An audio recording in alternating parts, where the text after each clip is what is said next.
Are you tired of feeling like life is passing you by, leaving you with this sense of unfulfilled potential? I know that's how I used to feel.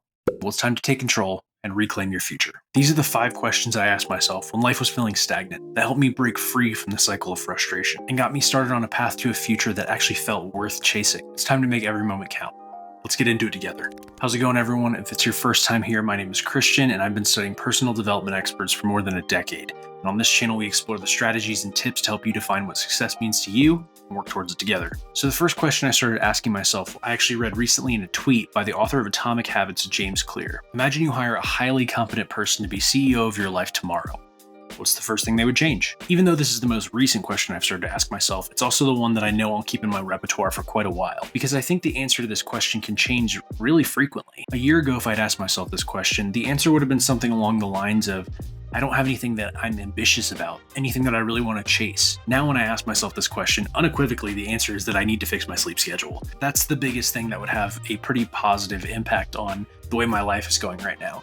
Unfortunately for me, I have a 4-month-old, so that's not going to happen anytime soon. That also means that I'm in a pretty good position right now where I'm actually doing a lot of the things that I already think that I should be doing. That's a pretty good place to be in, because if I'd asked myself this question even a couple of years ago, the answer would have been a laundry list of problems, from how I handled certain relationships or how I handled my own health and those kinds of things. So if you ask yourself this question, then what's the things that you need to change? Is it something smaller, like you need to make some minor changes to your diet? Or is it something major, like you need to make a completely different career pivot? And that's why I think that this one is worth asking, maybe like once a month, maybe at least once every couple of months. Second question I asked myself has to do with the Solomon paradox. If you're not familiar with the Solomon paradox, King Solomon back in biblical times was some super wise old king that gave great advice to everyone, but for whatever reason, he couldn't take the advice himself. He had a bunch of problems with his finances and relationships and with women and all these other kinds of problems, even though he was able to give other people very sound, great advice. And there's a bunch of modern day studies that show that people,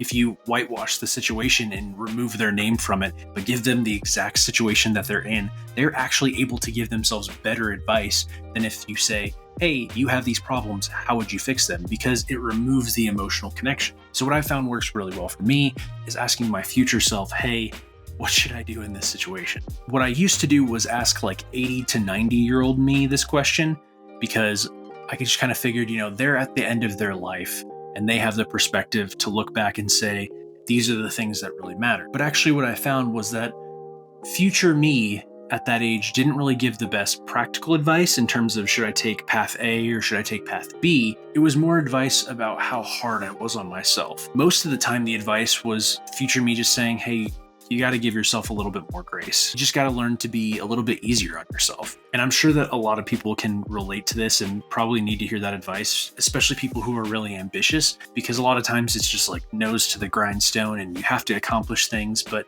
it's okay to take a step back every once in a while, take a deep breath and recognize that you're doing just fine. So what I found in order to get some better practical, take path A or take path B kind of advice was to ask roughly 50-year-old me. I like to imagine that 50-year-old me still has some ambition. He still has some energy left in the tank and will want to go out and still accomplish things at that point in his life. So I found that when I ask 50-year-old me that kind of advice, not only does he have more experience than me, but he also still wants to achieve more in the future. So it removes a little bit of the emotional connection I have with myself, and I can look through that lens a little bit better of, well, if I want to get to the top of this mountain, this path is much more clearly the one that goes that direction rather than this path that just kind of seems all right in the short term for some things right now. So if you ask yourself that, what would 50 or 80-year-old you say about your life now? And that brings us to question number 3, which is the opposite of future you. If you got to talk to you from 5 or 10 years ago, would they be happy with where you're at in your life now? And I found that the benefits of asking this question are twofold. On one side, if you are doing really, really well,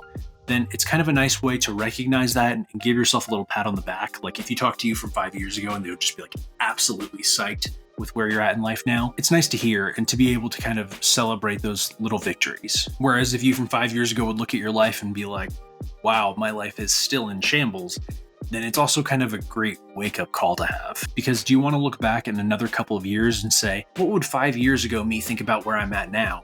And then when you talk to that version of yourself, they're just like, dude, we knew this was a problem back then and you still haven't fixed it. I found that in my case, it's not every aspect of my life is in absolute shambles. A lot of the things that I wanted to accomplish 5 or 10 years ago, I did actually accomplish. And it gave me an opportunity to sit back and say, well, this was how I accomplished those things. These are the way I laid out my goals. And this is what I would do if I want to reach new goals in the future. But one of the biggest things that when I look back, I'm still kind of disappointed about is not following through with YouTube when I wanted to do it 4 years ago. And it's what brought about me wanting to take this seriously again now. And now that I'm older and more mature, I was actually able to separate myself from the results of making these YouTube videos. Now that I've had a couple of years to learn and grow, I've also decided to change the way that I view success, which is kind of what this whole channel is about. When I tried YouTube the first time, I made 30 videos in 30 days just to see if I liked it on the advice of someone else. And I found that it was great, but I was super burnt out and it didn't feel worth the 10 or 20 views that I was getting on some of these videos. But now I've decided to change my definition of success to, am I making the videos? Am I consistently putting them out? Because that's the thing that 5 years from now, when I look back, whether this leads anywhere or not, I'll be proud of the fact that I committed to something and I did it, and the skill grew and I grew as a person from it. Speaking of taking YouTube seriously and the effort that goes into it, this video is sponsored by me. It takes a lot of work for me to do all of the editing and the writing and the producing of all of my own content, so if you made it this far in the video, I'd really appreciate if you would subscribe. Now, back to the video. Question number 4 that I've started asking myself is, what does your birthday or some sort of special event look like that is different from today? This one was really a big aha, light switch kind of moment when I heard this. And it was because it made me realize that the things that I kind of absent-mindedly wanted, having a nicer house or a nicer car or a job working for some big cybersecurity company to make sure I made a lot of money. All of those things, if I look at what I want to do on my birthday, or if someone said, there's no limitations, you can do whatever you want with today, I didn't want any of those things. What I really wanted was to have a nice meal with my wife and to get to read my daughter books, and I wanted to make videos. So why not make every day look like that? And this really helped reset my beliefs on what I needed to be accomplishing to feel successful. If you were to take a step back and someone said, what would your ideal day or maybe your ideal week look like? What are the things you'd be doing? Who would you be spending time with? Because I think that when you can take that step back and ask yourself that question, you find the things that really matter to you. So the 5th and final question that I ask myself is actually one that I've been doing every couple of years since about the time that I was 18, and it is the Eulogy Exercise. If you're not familiar with the Eulogy Exercise, basically what it is imagine that you are at your own funeral. You get to stand in the back of the room and watch all the people that come up on stage in front of your casket and say what they thought about you in life.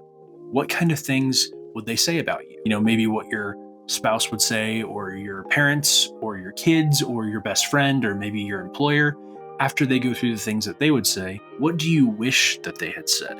And what is the difference between those two things? Do you think your spouse would say the things that you wish he or she would say about you? Do you think that your kids would say the things that you want them to say about you? And this is my favorite question of the 5 to ask myself, because I think from the first time I asked it around the time when I was 18, when my dad all but forced me to do this exercise. And that's because it's kind of served as this moral compass for myself. Because when I thought about that when I was 18, when I was 18, I definitely wanted a sweet car, and it would be awesome to have a huge mansion on a mountainside. But when I thought about, what would I want my future wife to say about me? Or what would I want my future kids to say about me if I decide to have kids? And would I even give a shit about any of the career goals?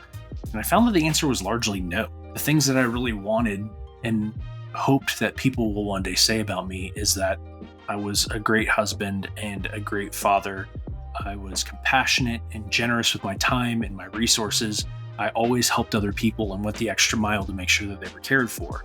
Nowhere in there did I say anything to myself about, this guy built this great big company and employed all these people. That didn't matter. I think that's made me just generally a happier person for the past 10 years. Not that I think that any of the other stuff is bad. I think that having a lot of money means you can do a lot more things. You can have a greater impact on the world, but it just wasn't the guiding, characteristic of my life. The guiding characteristic was, do my friends and family feel like I can always be a person that they can call when they need something? And I think for the most part that answer is yes, which means I've done a good job. But I also think that you can't just get to that point and then let things fall by the wayside. I think it's this active skill that you continue to try to grow within yourself, of being someone that people can confide in and being someone that people can go to for advice and answers about their life. But what matters to me is, am I giving genuine advice because I'm invested in this person's life? I think that's the kind of attitude that at the end of my life will matter the most. And that's kind of one of the reasons I make YouTube videos. I think that this is one of the best mediums to have the kind of impact I want to have on the world.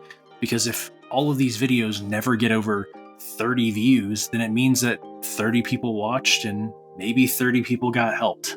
And that's kind of enough for me. So there you have it, 5 questions you can ask yourself to help define a little bit more direction in your life. And if you enjoyed this video, then maybe you'll enjoy one of my other videos. So thanks for stopping by, and I'll see you in the next one.